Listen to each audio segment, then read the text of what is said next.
Hi எலிகேஸ், எல்லாருக்கும் பெரிய good morning. என்ன பார்த்தீங்கன்னா, இப்போ வந்து நிறையா பேர்த்துக்கு நம்ம அம்மாங்க வயசில் இருக்கவங்க எல்லாத்துக்குமே மோஸ்ட்லி சுகர் இருக்குது. ஸோ அதுக்காக வந்து நான் ஒரு கேக் தயாரிச்சிருக்கேன் லைஸ். இதில் பார்த்தீங்கன்னா சுகர் வந்து 1% கூட இருக்காது. ஸோ அதுதான் வந்து இன்றைக்கி பண்ணியிருக்கேன்.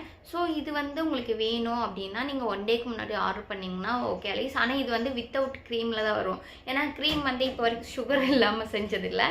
அதுக்கு மேலே வேணால் அந்த ஒரிஜினல் ஃப்ரூட்ஸ் இருக்குல்ல, இப்போ ஸ்ட்ராபெரி, மேங்கோ, பைனாப்பிள், ஸோ அந்த மாதிரி வந்து ஃப்ளேவரில் பண்ணிக்கலாம். ஒரிஜினல் ஃப்ரூட்ஸை வந்து மேலே வச்சு நம்ம கொடுக்கலாம். அது வந்து டேஸ்ட்டும் நல்லாயிருக்கும், சாப்பிட்றதுக்கும் எம்மியாக இருக்கும். ஸோ அதுக்காக தான் இப்போ வந்து என்னென்னா கட் பண்ணி காமிக்கிறேன் லைஸ். இப்போ தான் செஞ்சு எடுத்துகிட்டு வந்திருக்கேன். ஸோ நான் வந்து ஆல்ரெடி இதை நான் கற்றுருக்கேன். ஸோ இது வரைக்கும் நான் ஏதோ டிஸ்டர்பன்ஸ் இது வரைக்கும் நான் ட்ரை பண்ணது இல்லை.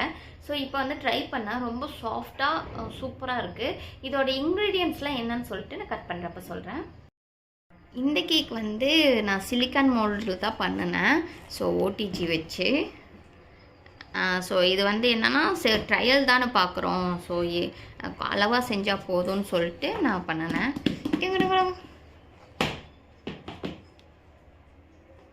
ப்ளீஸ் கலண்டுரு, நான் பாவம் கலண்டுச்சு. அளவாக தான் நான் செஞ்சேன். ஒரு 100 கிராம் மைதா, அப்புறம் வாழைப்பழம், இது மட்டும்தான் போட்டிருக்கேன். ஸோ இது கூட வந்து எதுவுமே இல்லை. இதில் வந்து வெறும் வாழைப்பழம், மைதா. இதே வந்து நம்ம மைதா இல்லாமல் செய்யலாம் லைஸ். மைதா இல்லாமல் கோதுமை மாவுலையும் செய்யலாம், அப்புறம் ராகி மாவுலையும் செய்யலாம். ஸோ எல்லாமே நாம் செய்கிறது தான்.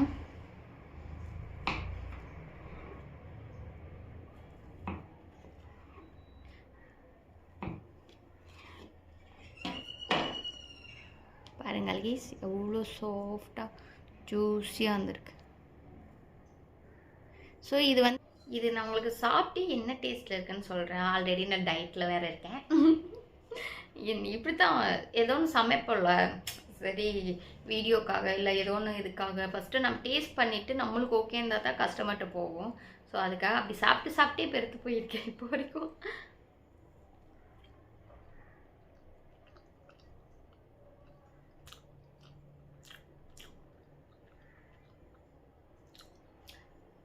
சூப்பராக இருக்குது. சர்க்கரை இல்லை அப்படிங்கிற மாதிரியே தெரில, செம்ம எம்மியாக இருக்குது. இது வந்து அளவாக தான் பண்ணியிருக்கேன், ஒரு 1/4 கிலோ கூட இருக்காது. இது கூட வந்து நம்ம வந்து ஃப்ளேவர்லாம் ஆட் பண்ணிக்கலாம். இப்போ மேங்கோ அந்த மாதிரிலாம் போட்டுக்கலாம். இதுக்கு மேலே வந்து இந்த சீஸ் கேக் மேலே இப்படி சாக்லேட் அந்த மாதிரி வைப்போம். அதே மாதிரி ஒரிஜினல் ஃப்ரூட்ஸை வந்து மசிச்சு மேலே வச்சுக்கலாம். அது சாப்பிட்றப்ப இன்னும் டேஸ்ட்டாக இருக்கும், ராயலாக இருக்கும். இது உங்களுக்கு வேணால் நீங்கள் ஆர்டர் பண்ணலாம். இது வந்து கேஜியே வந்து 600 தான் லைஸ். Okay, by.